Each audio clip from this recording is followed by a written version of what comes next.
Assalamualaikum warahmatullahi wabarakatuh. Kami dari kelompok 6 akan mempresentasikan UK2 perilaku konsumen.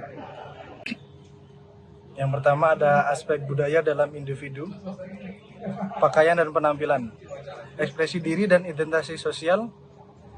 Pakaian mencerminkan kepribadian, status sosial, dan kelompok sosial seseorang. Konsumen memilih pakaian sesuai dengan identitas diri atau kelompok yang ingin mereka tampilkan, seperti gaya formal untuk profesionalisme atau streetwear untuk ekspresi kreatif. Pengaruh depresi dan kepercayaan diri. Penampilan pakaian mempengaruhi bagaimana seseorang dipersepsikan oleh orang lain, baik dalam konteks sosial maupun profesional. Pakaian yang sesuai meningkatkan kredibilitas dan kepercayaan diri, sedangkan pakaian yang nyaman dapat meningkatkan kenyamanan psikologi. Motivasi pembelian dan pengaruh media. Konsumen terdorong untuk membeli pakaian yang telah mengikuti tren atau menunjukkan status sosial, seringkali dipengaruhi oleh selebriti, influencer, dan media sosial. Desain menarik dan kualitas tinggi juga menjadi faktor penting dalam keputusan pembelian. Untuk contohnya, seorang profesional muda memilih untuk mengenakan jas dan dasi yang rapi di kantor untuk menciptakan kesan serius dan kompeten, sesuai dengan identitas profesionalnya.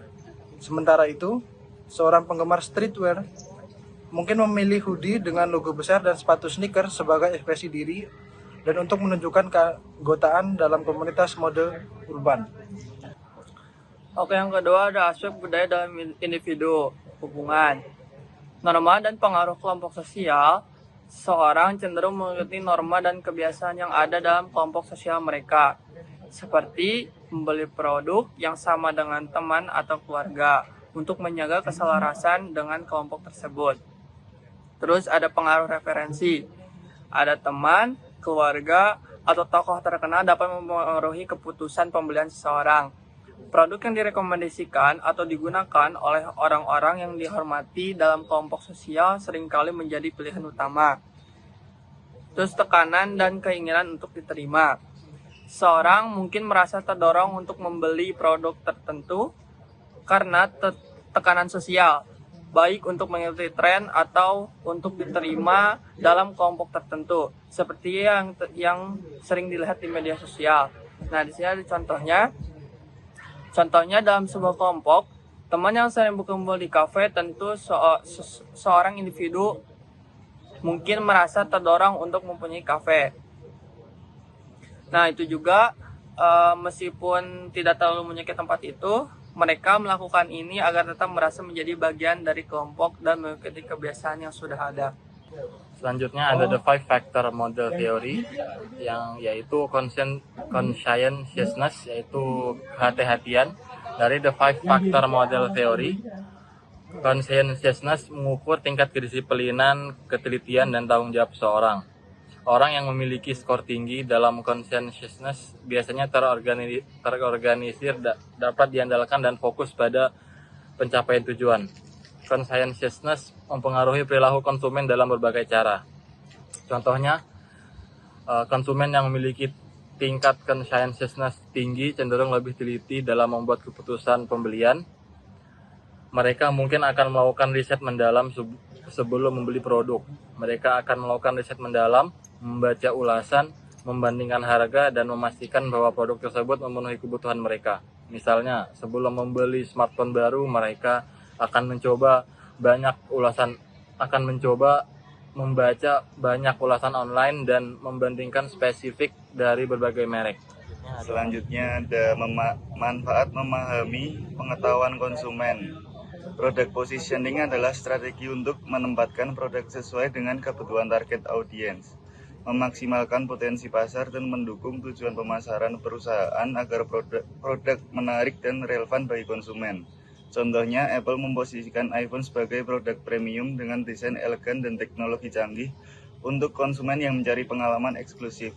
Apple menyasar pasar yang mengutamakan kualitas dan gaya hidup, bukan sekedar harga. Selanjutnya ada inventing new usage, adalah pendekatan proaktif untuk menciptakan permintaan baru dengan inovasi, mengedukasi konsumen tentang penggunaan produk yang belum terpikirkan, dan membuka peluang pertumbuhan pasar yang berkelanjutan. Contohnya, Instagram awalnya hanya digunakan untuk berbagai foto, tetapi Instagram mengembangkan penggunaan baru dengan fitur story yang memungkinkan pengguna berbagi momen secara singkat dan sementara. Ini menciptakan tren baru dalam cara orang berinteraksi dengan konten. Selanjutnya ada hierarki kebutuhan Maslow dan class mobility.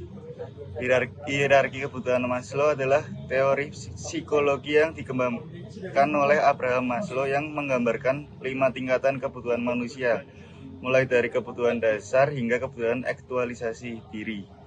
Teori ini dapat digunakan untuk memahami bagaimana kebutuhan mempengaruhi perilaku konsumen, termasuk dalam konteks mobilitas kelas. Yang pertama ada hierarki kebutuhan Maslow. Kebutuhan fisiologis, kebutuhan dasar untuk bertahan hidup seperti makanan, air, dan tempat tinggal. Selanjutnya ada kebutuhan rasa aman, perlindungan dari bahaya fisik dan emosional. Lalu ada kebutuhan sosial, kebutuhan akan hubungan sosial, cinta, dan rasa memiliki. Yang selanjutnya kebutuhan penghargaan, kebutuhan akan pengakuan, penghargaan diri, dan prestis. Yang terakhir ada kebutuhan aktualisasi diri, mencapai potensi penuh dan menjadi diri sendiri. Yang kedua ada pengaruh terhadap perilaku konsumen. Yang pertama ada mobilitas kelas, pergerakan individu atau kelompok antara kelas sosial yang berbeda dapat mempengaruhi kebutuhan mereka. Misalnya seorang yang baru saja naik kelas mungkin mulai memenuhi kebutuhan penghargaan dan aktualisasi diri dengan membeli barang-barang mewah atau merek terkenal. Contoh kasusnya, seorang remaja dari keluarga menengah ke atas mungkin lebih cenderung membeli gadget terbaru. Itu kebutuhan aktualisasi diri untuk menunjukkan status sosialnya di kalangan teman-temannya. Sebaliknya, remaja dari keluarga berpenghasilan rendah mungkin lebih fokus pada kebutuhan fisiologis dan rasa aman, sehingga mereka lebih memilih produk yang terjangkau.